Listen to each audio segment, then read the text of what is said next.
আচ্ছা, তো এটা হচ্ছে লেকচারটার পার্ট 2। তো আমরা আগের দিন যেটা করছিলাম কন্টিনিউটি, সেটা হচ্ছে প্রপার্টিজ অফ কন্টিনিউয়াস ফাংশন। আজকে সেই প্রপার্টিরই আর একটা থিওরেম করব প্রথমে। সেটা হচ্ছে একটা ইন্টারভাল যেটা ক্লোজড এবং বাউন্ডেড, সেখানে যদি কন্টিনিউয়াস হয় তাহলে আমরা বলতে পারি ফাংশনটা বাউন্ডেড হয় ওই ইন্টারভালে। এটা দিয়ে শুরু করব। তারপরে আজকে যেটা হবে সেটা কিন্তু খুব গুরুত্বপূর্ণ কিছু থিওরেম, ঠিক আছে? এইটা আছে, এটা তো খুবই সহজ একটা থিওরেম। পরে আমরা এর ঠিক পরেই করব হচ্ছে একটা জায়গায় ওই সেম ইন্টারভালে যদি কন্টিনিউয়াস হয় তাহলে ওখানে একটা পয়েন্টে সুপ্রিমাম, মানে একটা পয়েন্টে ফাংশনাল ভ্যালু যেটাতে হবে, সাপোজ একটা পয়েন্ট সি, সেখানকার ফাংশনাল ভ্যালু আমরা বলতে পারি সুপ্রিমাম ইফ অফ এক্স, ঠিক আছে? আমি এরকম একটা ডোমেনে একটা এলিমেন্ট পাবো যার ফাংশনাল ভ্যালুর জন্য আমি সুপ্রিমামটাকে পাবো ফাংশনটা। সেরকমভাবে ডোমেনে আরেকটা এলিমেন্ট যদি ডি পাবো, একটাই এলিমেন্ট ইউনিক, কারণ সুপ্রিমাম ইনফিমাম ইউনিক হয়, একটাই এলিমেন্ট আমি পাবোই পাবো যার ফাংশনাল ভ্যালুর জন্য আমি ইনফিমাম পাবো। তো এটাও আমরা প্রমাণ করব। এটা অনেকভাবে প্রমাণ করা যায়, আমরা ছোট প্রসেসটা নেব। আমরা বেসিক্যালি আপার বাউন্ড লোয়ার বাউন্ডের ডেফিনেশন দিয়ে প্রমাণ করার চেষ্টা করব, ঠিক আছে? আচ্ছা, মনে রাখতে হবে এই যে সুপ্রিমাম, এই যে ইনফিমাম যেটা আমি বলছি, যেটা আমরা পাবো এখানে, এই সুপ্রিমামগুলোকে কিন্তু গ্লোবাল ম্যাক্সিমাম বলা হয় এই ক্ষেত্রে, ঠিক আছে? এই সুপ্রিমাম অফ এক্স যেটা আমি পাবো এখান থেকে, সেটা গ্লোবাল ম্যাক্সিমাম। এবং ইনফিমাম যেটা পাবো, ঠিক আছে, স্মল এম যদি পাই, সেটাকে আমরা বলবো গ্লোবাল মিনিমাম। তো তারপরে আমরা খুব গুরুত্বপূর্ণ দুটো থিওরেম করব, সেটা হচ্ছে বোলজানোস থিওরেম একটা, এবং তারপরে হচ্ছে ইন্টারমিডিয়েট ভ্যালু থিওরেম। মনে রাখতে হবে ইন্টারমিডিয়েট ভ্যালু থিওরেম আর ইন্টারমিডিয়েট ভ্যালু প্রপার্টি দুটো কিন্তু আলাদা, ঠিক আছে? ঠিক আছে, থিওরেম এটা, ওটা প্রপার্টি, ঠিক আছে? ফলে আমি প্রপার্টিটা দেখ, একটা ইন্টারমিডিয়েট ভ্যালু থিওরেমকে দুভাবে প্রমাণ করা যায়, প্রথমে বলি। একটা হচ্ছে খুবই সহজভাবে, যেটা করলেই হয়ে যায়।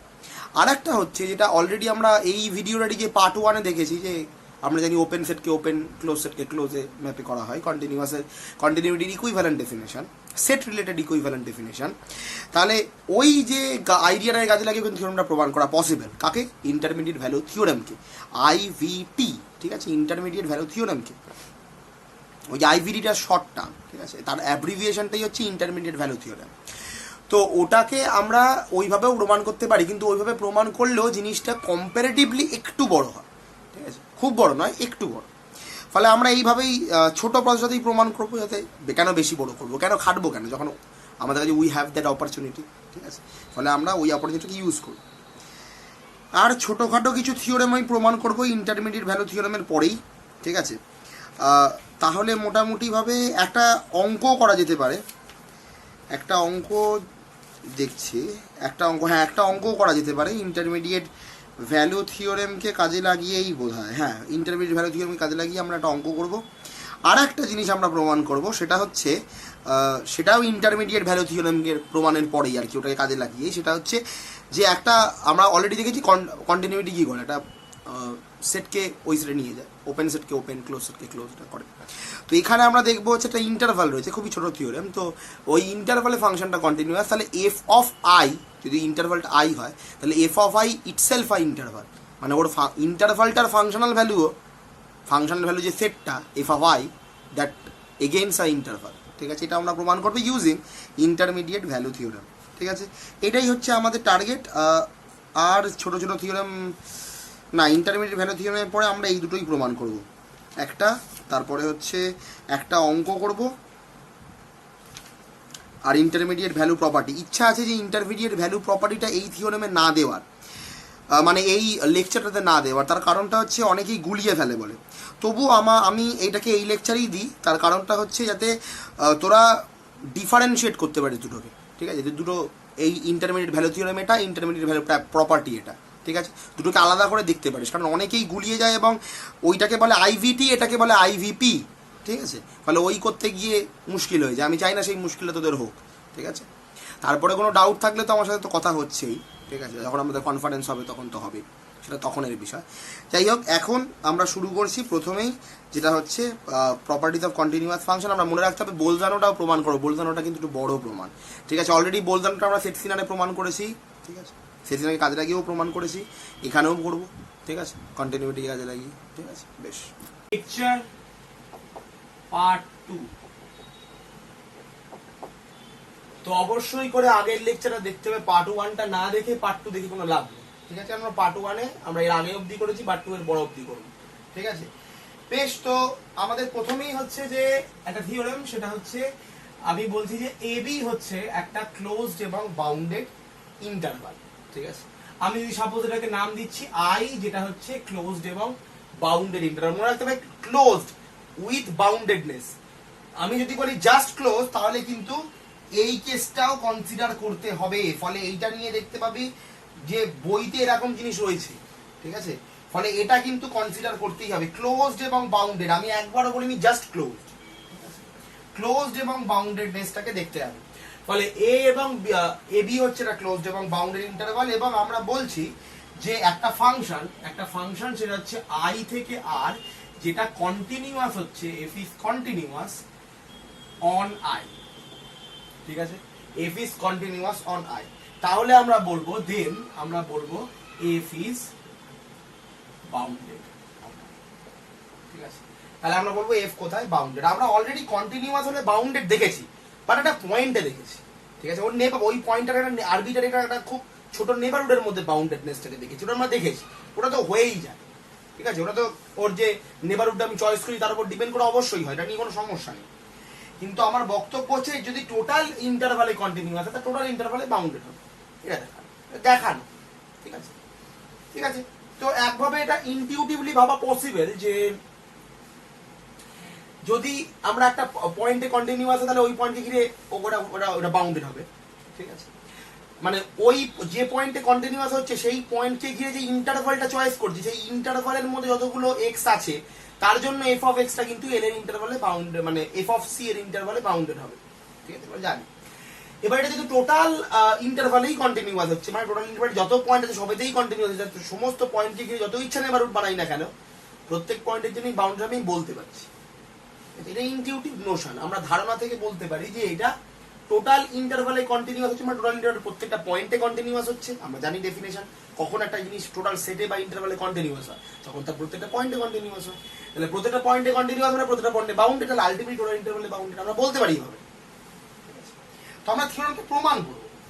ঠিক আছে, থিওরামটাকে আমরা প্রমাণ করব, দেখা যায় তো কিভাবে প্রমাণটা করা যায়। তো আমাকে বলেছে টোটাল ইন্টারভালে বাউন্ডেড, তাহলে আমি ধরে নিচ্ছি যে ইফ পসিবল, কন্ট্রাডিকশনে যাচ্ছি, if possible let F is not bounded, F is not bounded on R, if possible.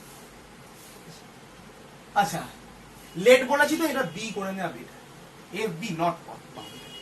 আচ্ছা, এবার তাহলে আমরা বলছি যে তাহলে অবশ্যই আমি বলছি যে এটা বাউন্ডেড হচ্ছে না, তার মানে অবশ্যই আমি একটা ন্যাচারাল নাম্বারের জন্য একটা পয়েন্ট পাবো। আমি বলছি it implies there exist a natural number n belongs to n such that, যে আমরা একটা xn পাবো, সরি এটা যদি সমস্ত ফর অল ন্যাচারাল নাম্বার। ঠিক আছে, কারণ যদি এটা কমপ্লিটলি টোটাল ইন্টারভালেই বাউন্ডেড হচ্ছে না, তাহলে আমরা বলতে পারি সমস্ত ন্যাচারাল নাম্বারের জন্য আমি কি লিখছি দেখ, for all n belongs two natural number, সমস্ত ন্যাচারাল নাম্বারের জন্য আমি একটা করে xn পাবো বিলংস টু ab। ঠিক আছে, such that f of xn is greater than a। আচ্ছা, কি লিখলাম বলতো, বুঝতে অসুবিধা আছে? আনবাউন্ডেড তো, মানে প্রত্যেকটা ন্যাচারাল নাম্বারের উপর ডিপেন্ড করে একটা করে xn। কেন ন্যাচারাল নাম্বারের উপর ডিপেন্ড করে, কেন একটা করে xn? দেখ, xn মানে xn এর ফাংশনাল ভ্যালু। এইটা প্রত্যেকটা পয়েন্টে কন্টিনিউয়াস অলরেডি বলে দিয়েছে, মানে অ্যাটেন্ড প্রত্যেকটা পয়েন্ট কি করছে, মানে এই ডোমেনের প্রত্যেকটা পয়েন্টকে অ্যাটেন্ড করে ফাংশনাল ভ্যালু কিছুটা দিচ্ছে। ঠিক আছে, এটা আমরা জানি। ফলে প্রত্যেকটা পয়েন্টের জন্য ডোমেন থেকে একটা করে সিকোয়েন্স, একটা করে এলিমেন্ট আমি বানাতে পারি প্রত্যেকটা ন্যাচারাল নাম্বারের জন্য, যার জন্য ওর ফাংশনাল ভ্যালুটা ওই ন্যাচারাল নাম্বারটাকে ছাড়িয়ে চলে যাবে। এবার এর মানে কি, মানে আমি যদি 100 একটা ন্যাচারাল নাম্বার নিই, তাহলে তার উপর ডিপেন্ড করে একটা পয়েন্ট আমি বানাতে পারি, তার উপর ডিপেন্ড করে 100-র উপর ডিপেন্ড করে একটা পয়েন্ট বানালাম x 100। ঠিক আছে, 100-র উপর ডিপেন্ড করে, কারণ আমরা জানি তো যে এপসিলনের উপর ডিপেন্ড করে ডেল বানাচ্ছি, তো ডেলের নিচে এপসিলন দিই না, তো এখানেও তাই হয়েছে। ঠিক আছে, তার উপর ডিপেন্ড করে একটা xn বানাচ্ছি, যেই xnটা f of xn হচ্ছে, মানে তার মানে আর কি xn টার functional value f of xn, যেটা n টাকে ছাড়িয়েছে, মানে f of 100 x 100, f of x 100 যেটা 100 কে ছাড়িয়ে যাচ্ছে, এরকম ভাবে f of x যেটা এটাকে ছাড়িয়ে যাচ্ছে। ঠিক আছে, এরকম এই আইডিয়াটা দিচ্ছি। অবশ্যই আনবাউন্ডেড মানে ছাড়িয়ে তো যাবেই, ঠিক আছে। এমন যত বড় ন্যাচারাল নাম্বার নিই না কেন, যত বড়ই রিয়েল নাম্বার নিই না কেন, ছোটবেলাতে পড়েছি আমরা, যত বড়ই রিয়েল নাম্বার নিই না কেন তাকেও ছাড়িয়ে চলে যাবে। তো আমি ন্যাচারাল নাম্বার তো যত ইচ্ছা বাড়াতে পারি না। আচ্ছা, এটাই তো আনবাউন্ডেডনেস এর ডেফিনেশন। বেশ, তাহলে আমরা বলতে পারছি আমরা একটা সিকোয়েন্স বানিয়ে ফেললাম, যেহেতু আমরা প্রত্যেকটা ন্যাচারাল নাম্বার উপর ডিপেন্ড করে একটা করে এক্সেন চয়েস করেছি, তারপরে আমরা বলতে পারি যে আমরা একটা সিকোয়েন্স বানিয়ে ফেললাম, যেই সিকোয়েন্সটা হচ্ছে এরকম সাচ দ্যাট, যেটা সিকোয়েন্স যেটা বিলং করছে ক্লোজড ইন্টারভাল এবি থেকে, ঠিক আছে। We actually construct a sequence xn belongs to ab, ঠিক আছে। যার জন্য আমি বলতে পারছি, যার জন্য such that for all xn is greater than, আচ্ছা এখানে মড দিয়ে দেওয়া ভালো, ঠিক আছে। মড দিয়ে দেওয়া ভালো, কারণ নেগেটিভ ভ্যালু আসতে পারে, দেয়ার ইজ আ পসিবিলিটি। তো আমরা নেগেটিভ ভ্যালু নিয়ে তো আমরা গ্রেটার দেন ন্যাচারাল নাম্বার দেখাতে পারি না, তো লেস দেনই, ঠিক আছে। ফলে মড দেওয়াটা দরকার এখানে। আচ্ছা, এবার আমরা বলছি যে এবি হচ্ছে বাউন্ডেড, ঠিক আছে। আচ্ছা, যদি এবি বাউন্ডেড হয় তাহলে এটা হয়তো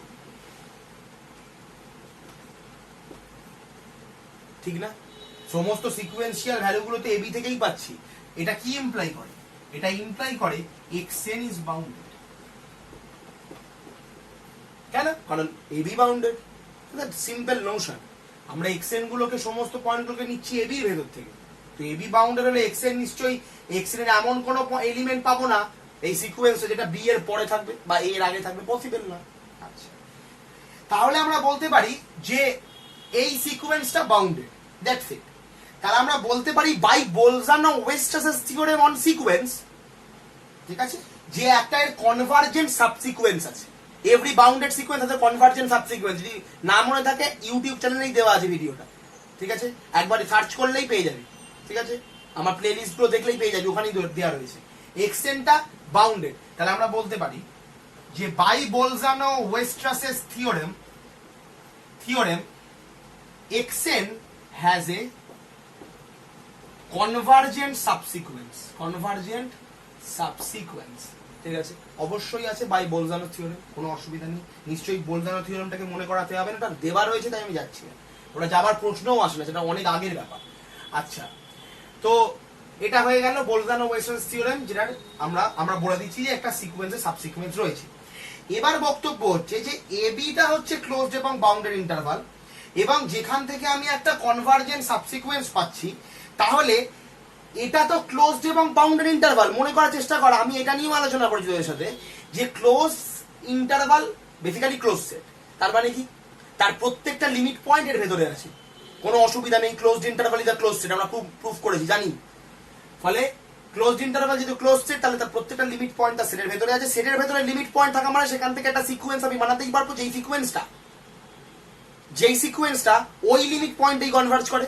এখন আমি বোলজানো-ওয়েস্ট্রাস থিওরেম থেকে একটা সাবসিকোয়েন্স পেয়েছি। সাবসিকোয়েন্স ইজ আ সিকোয়েন্স কোথাকার? এবি ইন্টারভালে। এবি কেমন? এটা ক্লোজড ইন্টারভাল মানে ক্লোজ সেট, তার লিমিট পয়েন্ট এর ভেতরেই আছে। তাহলে এই সিকোয়েন্সটার লিমিট পয়েন্ট কোথায় থাকবে? এর ভেতরেই থাকবে, ঠিক আছে। যদি বলি না দাদা এরকম তো নাও হতে পারে, ঠিক আছে, যদি না হয় তাহলে যে সিকোয়েন্সটা আছে সেই সিকোয়েন্সটাকে কনসিডার করেছি, সেটা তো করতেই পারি। যে সিকোয়েন্সটার ওখানে লিমিট পয়েন্ট রয়েছে সেই সিকোয়েন্সটাকে তো আমি কনসিডার করতেই পারি। আর ইট ইজ পসিবল, যেটা এটা যদি আনবাউন্ডেড, তাহলে ওরকম সিকোয়েন্সের জন্য সেটা আনবাউন্ডেডই থাকবে, অসম্ভব কিছু না, কারণ ধরে নিয়েছি আনবাউন্ডেড। বলে আনবাউন্ডেড মানে এমন সিকোয়েন্স যদি বাউন্ডেড হয়ে যাচ্ছে না, তাহলে আমি এমন একটা সিকোয়েন্স পাবো, পেতেই পারি, ঠিক আছে, যে সিকোয়েন্সের জন্য এটা আনবাউন্ডেড কন্ডিশনটাকে হোল্ড করছে, আনবাউন্ডেডনেস এই কন্ডিশনটাকে প্রিজার্ভ করে, ঠিক আছে, কোনো অসুবিধা নেই। আচ্ছা, তো এরকম একটা সাবসিকোয়েন্স বানানো পসিবল, অবশ্যই পসিবল, কারণ এটা ক্লোজ সেট, তার লিমিট পয়েন্টগুলো এর ভেতরেই আছে। লিমিট পয়েন্ট থাকা মানে একটা সিকোয়েন্স আছে যার জন্য লিমিট পয়েন্টে কনভার্জ করছে। তাহলে আমি বলতে পারি এই সিকোয়েন্সটার লিমিট পয়েন্টটা সাপোজ xn, আচ্ছা সাবসিকোয়েন্সে কনভার্জ করি, সাবসিকোয়েন্সটা সাপোজ আমি বলছি xnr, ঠিক আছে। xnr যেটা কনভার্জ করছে হচ্ছে l এ, যেটা xnr যেটা কনভার্জ করছে হচ্ছে l এ, ঠিক আছে, এবং এই l belongs to close interval এ, কোনো সমস্যা নেই। আচ্ছা, এবার ভালো করে বোঝ, এলটা এর ভেতরে রয়েছে, ঠিক আছে, এলটা এর ভেতরে রয়েছে। তাহলে আমরা বলতে পারি তাহলে আমরা বলতে পারি এল যেহেতু এবি তে রয়েছে imply F is continuous on at L, বলতেই পারি কন্টিনিউয়াস অ্যাট এল। তাহলে আমরা একটা সাবসিকুয়েন্স পেলাম এক্স আর এন যেটা কনভার্জ করছে এল এ, ঠিক আছে, এবং F of X R N converge করছে এফ অফ এল এ, বলতে পারি, বলতে পারি তো। কে দাবি করছে? Sequential criterion for continuity. X N X R N, যদি এটা এতটা বুঝতে অসুবিধা তাহলে ওয়াই এন ভেবে নিতে পারিস। একটা সিকুয়েন্স ওয়াই এন যেটা বেসিক্যালি এক্স আর এন সেটা কনভার্জ করছে এল এ, তাহলে F of Y N converge করবে এফ অফ এল এ by definition of continuity at a point, sequential criterion. তাহলে আমরা বলতেই পারি, কোনো অসুবিধা নেই, অবশ্যই কোনো অসুবিধা থাকার প্রশ্নও আসে না। আচ্ছা, সিকুয়েন্সিয়াল ক্রাইটেরিয়ানই দাবি করছে এটা। আচ্ছা, কিন্তু দুর্ভাগ্যবশত আমি এটাকে বলেছি আনবাউন্ডেড। তার মানে যেমনই সিকোয়েন্স আমি চয়েস করি না কেন, যে ন্যাচারাল নাম্বারের উপর ডিপেন্ড করেই চয়েস করি না কেন, তার জন্য mod of F of X R N is greater than R N, তাই তো? এটা তো আমরা জানি এফ অফ এক্স আর, এটা আমরা ধরেছিলাম বাই ডেফিনেশন অফ আনবাউন্ডেডনেস এইভাবে। তো এটা সিকোয়েন্স, তো সিকোয়েন্সের এখানে যেটা থাকে সেটা ন্যাচারাল নাম্বারই, এটা নিয়ে নিশ্চয়ই অসুবিধা নেই যে আর এটা আবার কেমন ন্যাচারাল নাম্বার, এটা ন্যাচারাল নাম্বার, ঠিক আছে। এটা না বুঝতে পারলে সিকোয়েন্স পড়ে না, ঠিক আছে। এটা সিকোয়েন্স, এটা সাবসিকোয়েন্স is also a sequence. Sequence natural number থেকে রিয়েল লাইনে ম্যাপিং, তার অর্ডারিংটা দেয় কে? Natural number. এর অর্ডারিংটা দেবে কে? Natural number. তো R N is the natural number, তো R N is the natural number, কোনো অসুবিধা নেই। তার জন্য F of X R N বলছি গ্রেটার দ্যান আর এন হচ্ছে, কোনো অসুবিধা নেই, কারণ আমরা এইটাই ধরে কাজটা করেছি, এটাই আমরা লিখেছিলাম। আচ্ছা বেশ, এখন বুঝতে হবে আর এন কেমন সিকোয়েন্স, ঠিক আছে। আর এন আবার কেমন সিকোয়েন্স? আর এন তো ন্যাচারাল নাম্বার, এটা স্ট্রিক্টলি ইনক্রিজিং সিকোয়েন্স, ইনক্রিজিং। এবার বক্তব্য, দাদা এটা হলো কি করে? সিকোয়েন্স কি হয়? সিকোয়েন্স ন্যাচারাল নাম্বারের অর্ডারিংটা পায়। ন্যাচারাল নাম্বার কেমন? Strictly increasing, 1 2 3 4 5 6। তো আর এন তো ন্যাচারাল নাম্বার, তো আর এন কেমন সিকোয়েন্স হবে? যদি আর এন কে আমরা সিকোয়েন্স কনসিডার করি, it itself a strictly increasing sequence হবে, খুবই স্বাভাবিক বিষয়। তাহলে এটাও একটা স্ট্রিক্টলি ইনক্রিজিং সিকোয়েন্স, ঠিক আছে, itself a strictly increasing sequence. তাহলে আমরা বলতে পারি আর এন একটা পসিবিলিটি আছে, যেহেতু R N is a strictly increasing sequence of natural number, তাহলে আমরা বলতে পারি R N greater equals to natural number N, বলতে পারি কি? আর এন একটা স্ট্রিক্টলি ইনক্রিজিং সিকোয়েন্স। আর এনটা ফর্ম হচ্ছে কি? অবশ্যই আরটা ডিপেন্ড এন এর উপর ডিপেন্ড করেই ফর্ম হচ্ছে, ঠিক আছে, আরটা এন এর উপর ডিপেন্ড করেই ফর্ম হচ্ছে। সাপোজ আমি বলছি যে সিকোয়েন্সটা কেমন, সিকোয়েন্স হচ্ছে 1 2 3 4 x1 x2 x3 x4 এইভাবে। এবার এদের মধ্যে থেকে শুধুমাত্র অড ন্যাচারাল নাম্বার গুলো নিয়ে আমরা সাবসিকোয়েন্স বানাচ্ছি, ঠিক আছে। অড ন্যাচারাল নাম্বার গুলো কেমন? x1 x3 x4, সাপোজ ছিল x1, এখানে ছিল x2, এখানে ছিল x3, এখানে যেমন x4, এখানে ছিল x5, চলতে থাকছে। তাহলে এখানে আমি পাচ্ছি অড সাবসিকোয়েন্স নিচ্ছি, সাবসিকোয়েন্স তো অড নিচ্ছি, x1 x3 x5 x7 এরকম ভাবে, ঠিক আছে। এবার এটা একটা ফর্ম তৈরি, যদি আমি ফর্ম বানাতে চাই, এই সিকোয়েন্স গুলো যদি একটা ফর্ম বানাতে চাই, আর কি কেমন একটা ফর্ম বলবো? আর কি আমি বলবো হচ্ছে সাপোজ সেই সমস্ত এন গুলো যারা হচ্ছে এন ইজ অড দিয়ে আমি একটা সিকোয়েন্স বানাই, তাহলে অবশ্যই আরটা ডিপেন্ড করছে কার উপর? এনটার উপর। এনটা যদি ইভেন হয় তাহলে তো আর আমি বানাতে পারবো না, এনটা অড হলে আমি আর চয়েস করতে পারি, তাহলে অবশ্যই আর ডিপেন্ডস অন এন, ঠিক আছে, আর ডিপেন্ডস অন এন। এবার যখন এন যখন 2 এন, তাহলে x2 এটা কি? এটা হচ্ছে ইভেন, তো ইভেনের সাথে এক যোগ করে তো অড পাওয়া যায়, তাহলে আমরা বলতে পারি x3 ইজ অড, ঠিক আছে, x3 ইজ অড। আবার আমি বলছি n is 3, n equals to 3, তাহলে n চয়েস করে তোমার কোনো লাভ নেই, কারণ n তো অলরেডি চয়েস হয়েই গেছে, তাহলে আমাকে এর পরেরটা পেতে হবে। তখন তাহলে আমাকে n ইকুয়ালস টু 4 এ যেতে হবে, কারণ 4 তো ইভেন। তারপরেরটা কি? rn r4, মানে আমাকে এর পরেরটা কি পেতে হবে? এর পরেরটা হচ্ছে n এর পরেরটা কি? n হচ্ছে 4, n এর পরেরটা হচ্ছে 5, তাহলে আমরা কি পাবো? r5, যেটা কি x5 বেসিক্যালি। আর এর ভ্যালু পাবো হচ্ছে 5, আর ভ্যালু পাবো হচ্ছে 5, তাহলে x5 হচ্ছে অড। মানে আমি সহজ ভাষায় বলতে যদি কনফিউশন তৈরি হতো এটা কি হচ্ছে, আমি ব্যাপারটা একটু ক্লিয়ার করি। ব্যাপারটা হচ্ছে কি, আমরা সাবসিকুয়েন্স গুলোকে সিকুয়েন্সে থেকে ভাগ করে নিই, আমরা এইভাবে সাবসিকুয়েন্স বানিয়েইছি অনেক, ঠিক আছে। একটা সাবসিকুয়েন্স আমরা নিলাম x1 x2 x3 x4 এভাবে চলতে থাকছে। তার ভেতর থেকে আমি অডের এবং ইভেনের সাবসিকুয়েন্স নিচ্ছি। তাহলে তার ভেতর থেকে যদি আমি অডের এবং ইভেনের সাবসিকুয়েন্স গুলো নিই, তাহলে সেই অডের সাবসিকুয়েন্স গুলো কার উপর ডিপেন্ড করে অড হচ্ছে বা কার উপর ডিপেন্ড করে ইভেন হচ্ছে? অবশ্যই ন্যাচারাল নাম্বার গুলোর উপর ডিপেন্ড করে হচ্ছে। ন্যাচারাল নাম্বার যদি 3 হয়, 3 ইজ দ্য অড নাম্বার, তাহলে আমি সাবসিকুয়েন্স সেটাকে পাবো। 3 যদি পেলাম হচ্ছে ন্যাচারাল নাম্বারটা 4 ইজ দ্য ইভেন নাম্বার, আমি পাবো না। তাহলে যেমন ন্যাচারাল নাম্বার আমি নেব তার উপর ডিপেন্ড করে তো আমি সাবসিকুয়েন্সের ন্যাচারাল নাম্বারটা পাবো, ঠিক কি না? তো সাবসিকুয়েন্স আমরা তো অবশ্যই যেহেতু স্ট্রিক্টলি ইনক্রিজিং, তাহলে কনস্ট্যান্টলি সাবসিকুয়েন্স গুলো বাড়ছে, ঠিক আছে। তাহলে আমি যদি এনটাকে বলি 100, তাহলে এবার তার জন্য যে আমি সাবসিকুয়েন্সের এলিমেন্টটা পাবো অড, সেটাকে আমি কি বলবো? x 101, আর এর মান 101 কার উপর ডিপেন্ড করে? 100 এর উপর ডিপেন্ড করে। এবার তোর বক্তব্য, তুমি তো 100 ধরে তুমি এটাও বলতে পারতে আর এর মান 99, সেই ক্ষেত্রে তো হতো। এবার সেই ক্ষেত্রে তো অবশ্যই হতো। তাহলে কিন্তু এবার ভাব, যখন n এর মান 1, তখন আমি আর এর মান কি করে নেব? নিতে পারবো কি? তাহলে আমরা ব্যাকওয়ার্ডে যাচ্ছি। n এর মান যখন 1, তখন 1 ইজ অড, এর আগেরটা কি দিতে পারবো না। তো আমাকে এনটাকে প্রথমে প্রাইমারিতে এনটাকে 1ই ধরে শুরু করতে হবে, তার থেকে ইনক্রিজিং নিলেই আমার সুবিধা, কারণ পরপর আমি টার্মগুলোকে বাড়াতে পারবো, তবে যে টার্মগুলো বাড়াতে পারবো না। আলটিমেটলি তো ন্যাচারাল নাম্বারগুলো স্ট্রিক্টলি ইনক্রিজিং, তো আমি তো ব্যাকওয়ার্ড নিয়ে তো আমার কাজ হবে না, আমাকে ইনক্রিজ নিতে হবে। দ্যাটস ওয়াই আমরা বলতে পারি R N is greater equals to N, অবশ্যই। এবার ইকুয়ালস টু কেন? তো ইকুয়ালিটির তো কন্ডিশন আছেই না স্যার, আর এন যদি 3 হয় তো 3 ইজ দা অড নাম্বার, তো আমরা বলতে পারি আর এর মান 3, তো সেই ক্ষেত্রে তো অবশ্যই ইকুয়ালিটি হোল্ড করলো, ঠিক আছে। এবার আর এন যখন 4, তখন তো 4 নিয়ে কাজ হবে না, কারণ 4 হচ্ছে ইভেন নাম্বার, আমাকে অড নিতে হবে, তাহলে আমি 5 নেব।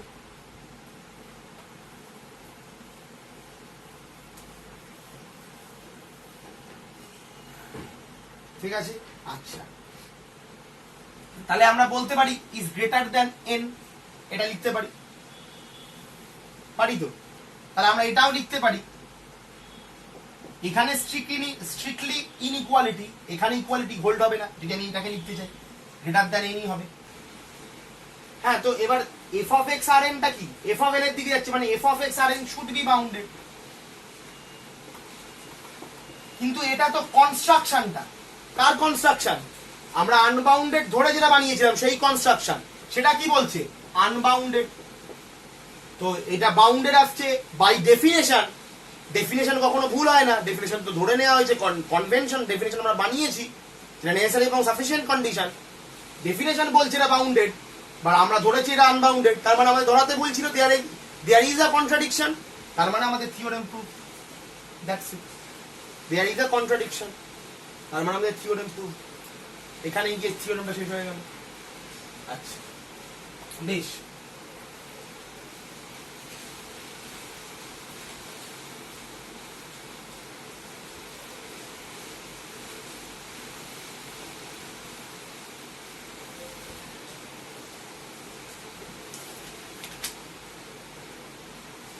এবার আমরা সেই একই কথা বলছি, এফ হচ্ছে এই ইন্টারভালটাতে কন্টিনিউয়াস, এখানে আই হচ্ছে ক্লোজড এবং bounded interval, F is continuous on I.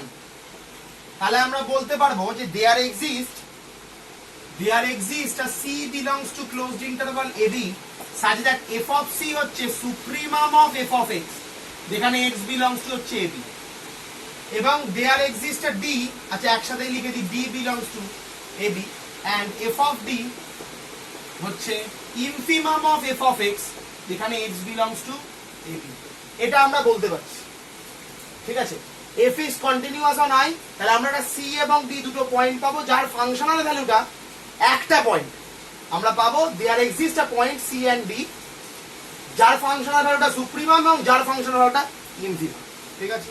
আচ্ছা, তো প্রমাণ করা যাক। আচ্ছা ঠিক আছে, এখানেই হয়ে যাবে।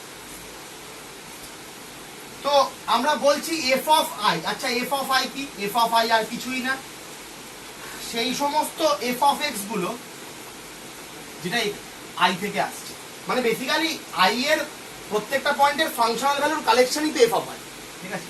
আই এর প্রত্যেকটা পয়েন্টের ফাংশনাল ভ্যালুরই কালেকশন হচ্ছে এফ অফ আই। আচ্ছা, So is a bounded set. কেন f of i কেন বাউন্ডেড এক্ষুনি প্রমাণ করেছি f যদি কন্টিনিউয়াস হয় i তে তাহলে f of i বাউন্ডেড হয় জাস্ট প্রমাণ করলাম আচ্ছা বেশ তাহলে এটা বাউন্ডেড সেট এবং অবশ্যই নন এমটি কন্টিনিউটি যদি হোল্ড হচ্ছে এই ইন্টারভালটা নন এমটি তাহলে অবশ্যই এটা নন এমটি কারণ কন্টিনিউটি মানে প্রত্যেকটা পয়েন্ট অ্যাটেন্ড করেছে এবং ওখানে পাঠিয়েছে মানে এটা নন এমটি কোনো অসুবিধা নেই তাহলে আমরা বলতে পারি বাউন্ডেড সেট যেটা নন এমটি তাহলে তার সুপ্রিমাম এক্সিস্ট করবে কার ইনফিমাম এক্সিস্ট করবে কার এক্সিস্ট করবে সেটটার নাম কি f of i এখানে কিন্তু f of x লিখিনি আমি f of ক্যাপিটাল i তার মানে এই সেটটার সুপ্রিমাম এই সেটটাকে তুই s নাম দিতে পারিস sup of s inf of s করতেই পারিস কোনো অসুবিধা নেই যদি বুঝতে অসুবিধা হয় তাহলে এই সেটটার নাম দে s আমি বলছি supremum of s infimum of s exist কোনো অসুবিধা নেই একই ব্যাপার আচ্ছা এবার আমি নাম দিচ্ছি যে লেট ক্যাপিটাল এম হচ্ছে সুপ্রিমাম অফ s এবং স্মল এম হচ্ছে ইনফিমাম অফ s একটা সুপ্রিমাম এম নিলাম এটাই জানি তো এভাবে আমি প্রমাণ করে দিচ্ছি এক্সিনারে একই রকমের প্রমাণ আমি ওপরটাকে মুছছি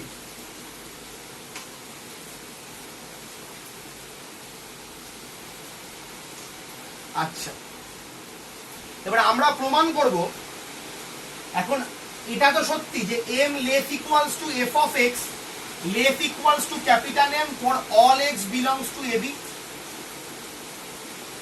ঠিক আছে বাইরে খুব বৃষ্টি হচ্ছে তো small m less equals to f of x less equals to capital M for all x belongs to ab অসুবিধা নেই তো f of x টা কার এলিমেন্ট s এর এলিমেন্ট s টা কি f of capital I তার এলিমেন্ট গুলো তো সুপ্রিমাম এবং ইনফিমামের মধ্যেই থাকবে আরে ভুলে যাচ্ছিস ছোটবেলায় কি করেছিস সেটের একটা এলিমেন্ট যদি x নি সরি y নি সাপোজ তাহলে এর small m less equals to capital M হয় তো ইনফিমামের থেকে সেটের এলিমেন্ট গুলো বড় সুপ্রিমামের থেকে ছোট এটা সমস্ত y এর জন্য ছোটবেলায় সেট সিনারে করেছি ইনফিমাম এবং সুপ্রিমামের সরি হ্যাঁ সুপ্রিমাম এবং ইনফিমামের জন্য সেটাই তো এখানে লিখেছি এখানে f of xi car element f of xi হচ্ছে fi এর এলিমেন্ট তাহলে এখানে দুটো জিনিস লেখা উচিত আছে for all f of x belongs to f of i এবং for all x belongs to এটা লেখা উচিত ঠিক আছে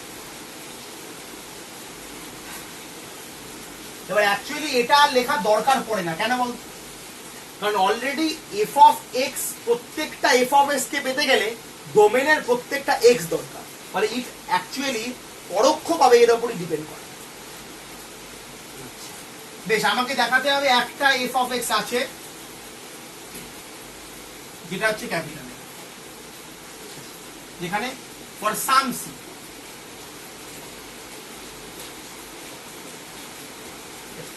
এবার বলতে পারবি দাদা সাম c কেন বললে দুটো না একটা ভালো করে বল ইনফিমামটা অলওয়েজ ইউনিক বাট এই ফাংশনটা কি বাইজেক্টিভ বলে তো নি বাইজেক্টিভ না হওয়া মানে কি দুটো সেম পয়েন্ট এক জায়গায় যেতেই পারে তো এখানে রয়েছে সাপোজ c1 এটা c2 দুটোই f of c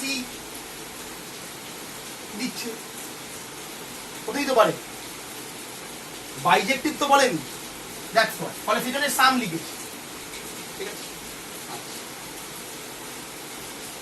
এবার আমাদের দেখাতে হবে এটা তো এটা হচ্ছে আমাদের টার্গেট তো আমরা ধরে নিচ্ছি পসিবল যে f of c কিছু একটা ধরে নে either less or equal less or greater তোর যেটা ইচ্ছে ধরতে পারিস তুই চাইলে m টাকে এর থেকে বড় ধরতে পারিস একই ব্যাপার আমি ইকুয়াল ধরবো না এটাই হচ্ছে মেন ব্যাপার আমি ধরে যাচ্ছি না ইকুয়াল তুই লেস ধর গ্রেটার ধর যা ইচ্ছে ধর ঠিক আছে আচ্ছা ফর অল x সবার জন্য ধরছি সবই তো কন্ট্রাডিকশনটা আসবে একজনের জন্য তো ধরতে পারি না সবার জন্য ধরছি ডোমেনের প্রত্যেকটা পয়েন্টের জন্য এটা হোল্ড হচ্ছে ইকুয়াল হচ্ছেই না ঠিক আছে তাহলে আমরা বলতে পারি ইমপ্লাই m যেহেতু এর থেকে বড় তাহলে m minus f of c is greater than 3 এটাকে ওই দিকে নিয়ে যা এটা হবে কার জন্য ফর অল x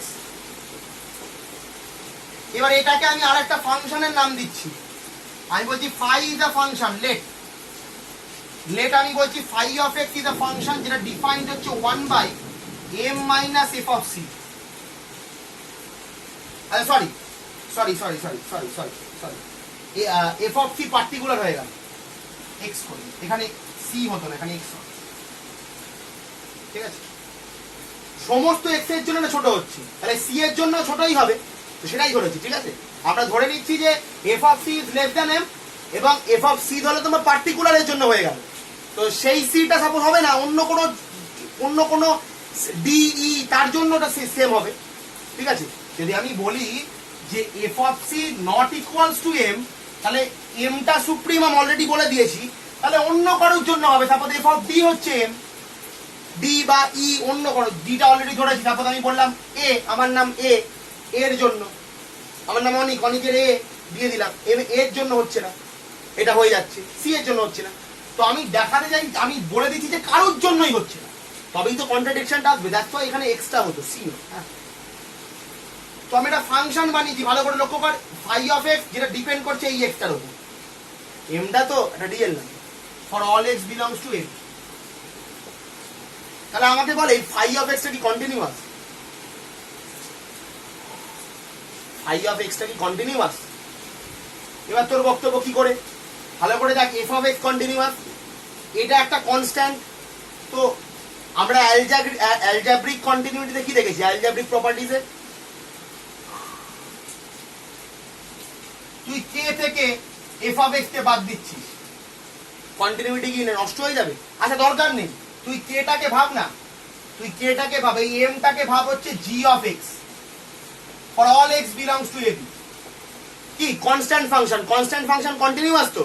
তো G of X minus F of X, তো G of X is continuous, F of X is continuous, composition of continuous function is continuous, কম্পোজিশনে রয়েছে সাবট্রাকশন কন্টিনিউয়াস। তাহলে M minus phi of X is continuous, তাহলে 1/m minus phi of X is continuous, কারণ 1/f of X is continuous যখন F of X is non zero. এখন F of X is less than M, তাহলে অবশ্যই non zero, zero হলে তো equality hold করবে, তো আসতোই না এসব ব্যাপার। আমি জোর করে ধরে নিয়েছি নন জিরো, তার মানে 1/, এটা সত্যি। তাহলে 1/m minus F of X is continuous, কারণ এমটাও কন্টিনিউয়াস, এমটাকে তো কনস্ট্যান্ট ভাব, কনস্ট্যান্ট ফাংশন ভাব, যা ইচ্ছা ভাব, কোনো কিছু বিয়োগ করছিস ভাব, সব ক্ষেত্রেই কন্টিনিউয়াস হয়, তুই যেমন ইচ্ছা ভাবতে পারিস। কোনো এটা তো functional value, real number, functional value nothing but real number. তো রিয়েল নাম্বারের থেকে একটা রিয়েল নাম্বার বাদ দিচ্ছি, তো এটা তো কন্টিনিউয়াস, তো যে পরপরই নাম্বারগুলো আসবে না, এটা দিচ্ছি 1, সাপোজ দিচ্ছি 1, 2, 3, 4 এরকম ভ্যালু দিচ্ছি, তো তার থেকে তুই কনস্ট্যান্টলি হাফ বিয়োগ করছিস, তাহলেও ডিফারেন্সটা একই থাকে, জিনিসটা একই হয়, কন্টিনিউটি হোল্ড হয়। সেভাবে ভাবতে পারিস, আবার একটা কনস্ট্যান্ট ফাংশনের সেন্সেও ভাবতে পারিস।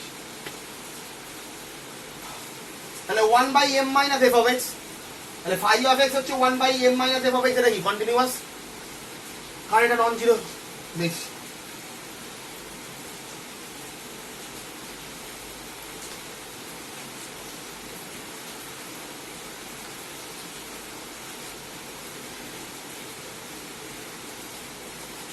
আচ্ছা তাহলে আমরা বলতে পারি ফাই কোথায় continuous, continuous on A B, phi is continuous on A B. তাহলে আমরা এটাও বলতে পারি যে ফাই ইজ বাউন্ডেড, আগের থিওরেমটাই প্রমাণ করছি, ফাই ইজ বাউন্ডেড। তাহলে আমরা বলতে পারি যে এর একটা আপার বাউন্ড আছে, B N upper bound, B এর আপার বাউন্ড, কার আপার বাউন্ড, ফাই এর, ফাই বাউন্ডেড, তো ফাই এর একটা আপার বাউন্ড তো পাওয়াই যাবে, আপার বাউন্ড বলেছি। এবং এটা হচ্ছে ফাই ফাংশনটা কেমন রে, গ্রেটার দ্যান 0, ঠিক আছে, ফাই ফাংশনটা গ্রেটার দ্যান 0, কারণ এমটা m minus F of X is greater than 0, তাহলে 1/m minus F of X less than 0 হয় না, m minus F of X is greater than 0, তাহলে 1/m minus F of X কি less than 0 নয়, তাহলে phi always greater than 0 for all X. তাহলে phi যদি greater than 0 হয় for all X, তাহলে এর আপার বাউন্ডটাও গ্রেটার দ্যান 0 হবে, ঠিক আছে। তাহলে এখন লিখতে পারি কি আপার বাউন্ডের সেন্সে 1/m minus F of X is less than b for all X. Phi এর ডেফিনেশন লিখেছি, এটা আপার বাউন্ড, তো ফাই একটা আপার বাউন্ড, সুপ্রিমাম পুরপ্রিমাম কিছু বলিনি, আপার বাউন্ড বলছি, তাই স্ট্রিক্টলি লিখেছি, ঠিক আছে। আচ্ছা, এবার তোর বক্তব্য আপার বাউন্ড তো সুপ্রিমামই, তো সুপ্রিমাম তো একটা আপার বাউন্ড, তো ইকুয়ালিটি তো হোল্ড করতেই পারে। আমি তার থেকেও বড় আপার বাউন্ড হচ্ছি। সুপ্রিমাম তো সব থেকে লিস্ট আপার বাউন্ড, সব থেকে ছোট আপার বাউন্ড, তার থেকে বড় তো আপার বাউন্ড ধরাই যায়। আচ্ছা, তাহলে এটা আমরা করতে পারি, বেশ, ঠিক আছে। তাহলে দেয়ারফর আমরা বলতে পারি যে এবার ক্রস মাল্টিপ্লিকেশন করে উল্টে দে, F of X is less than M minus one by B, এইটাকে ওখানে উল্টে দিলি ওয়ান বাই বি হয়ে গেল, ওয়ান বাই বি হয়ে গেল, দিয়ে এবার এমটাকে ওই দিকে নিয়ে যা, বা এফ অফ এক্সটাকে ওই দিকে নিয়ে যা, বিটাকে ওয়ান বাই বিটাকে এই দিকে নিয়ে আয়, এটা পাবো F of X is less than M minus one by B for all X, ঠিক আছে। এখন আমরা ধরেছিলাম কি বলতো, আমরা ধরেছিলাম কি, আমরা ধরেছিলাম F of X is less than M for all x.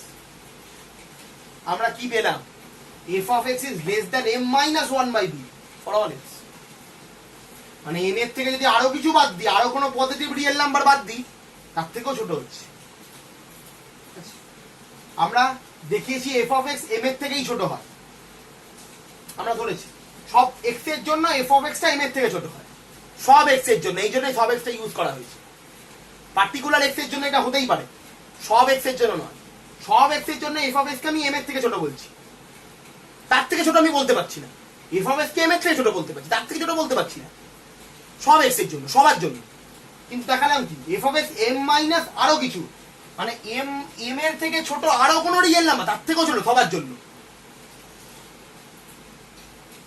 F of extra M এর থেকেও ছোট কোনো রিয়েল নাম্বার তার থেকেও ছোট হয় সব এক্স এর জন্য। তাহলে আমি এমটাকে ধরেছিলাম কেন, এম এর থেকে ছোট রিয়েল নাম্বারটাকে ধরতে পারতাম, কি বোঝা গেল?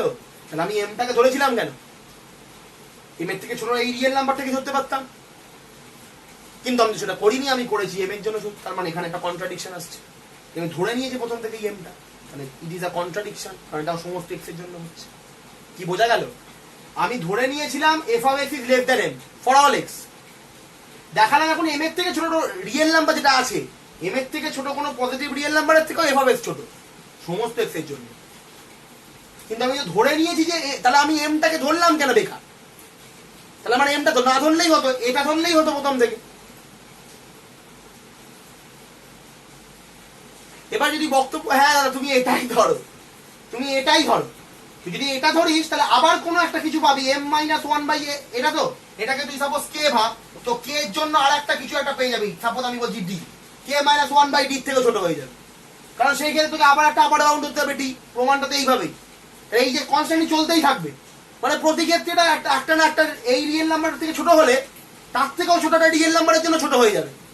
আবার তুই যদি এটা ধরে কাজ করিস তাহলে এর থেকে ছোট রিয়েল নাম্বারের জন্য ছোট হয়ে যাবে সব এক্স এর জন্য, তাহলে তো কনস্ট্যান্টলি ছোটই হয়ে যাচ্ছে, সমস্ত রিয়েল নাম্বারের জন্য ছোট হয়ে যাচ্ছে, আলটিমেটলি জিরো হয়ে যাবে,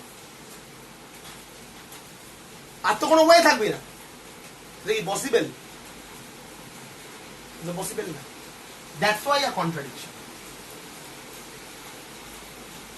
আর বলতে পারছি না, হাঁপিয়ে গেছি, না বুঝতে পারলে রিভাইন্ড করে দেখ, তারপরে না বুঝতে পারলে আমাকে জিজ্ঞেস করিস, কনফারেন্সে কথা হবে, ঠিক আছে? তার মানে কন্ট্রাডিকশন, তার মানে আমরা বলতে পারি যে এম হচ্ছে সুপ্রিমাম অফ এস, তার মানে হচ্ছে supremum of F of I. আর একটু ভালো করে লিখলাম supremum of F of X, যেখানে এক্স বিলংস টু এম, একই কথা। এফ অফ আই তৈরি হচ্ছে এক্স এর সমস্ত ইন্টারভালের পয়েন্ট দিয়ে। এবার ইনফিমামের জন্য সিমিলারলি, আর না দেখালেও হবে, সিমিলারলি করে দিলেই হবে। তো মনে রাখতে হবে এই যে সুপ্রিমামটাকে এটা বলা হয় গ্লোবাল ম্যাক্সিমাম, আর এই এম যেটা হচ্ছে ইনফিমাম অফ এস, সেটাকে বলা হয় গ্লোবাল মিনিমাম। এটা অলরেডি থিওরেম ভিডিও শুরুতে বলেছি। আচ্ছা ঠিক আছে, তো এই লেকচারটাকে আমি এখানেই শেষ করলাম। অনেক বড় লেকচার অলরেডি হয়ে গেছে, অলরেডি 40 মিনিট কভার করে ফেলেছি, আর 10-20 মিনিটের মধ্যে বোলজানোটা পুরোটা হবে না। তো এই পার্টটাকে আমি পার্ট 2 হিসাবে আপলোড করছি, এবং পার্ট 3-তে আমরা বোলজানো এবং intermediate value theorem, intermediate value property, এবং আমরা ওই রিলেটেড একটা অঙ্ক যেটা আমি বলছিলাম আর একটা ছোটো থিওরেম সেটা প্রুফ করব। ঠিক আছে, বেশ।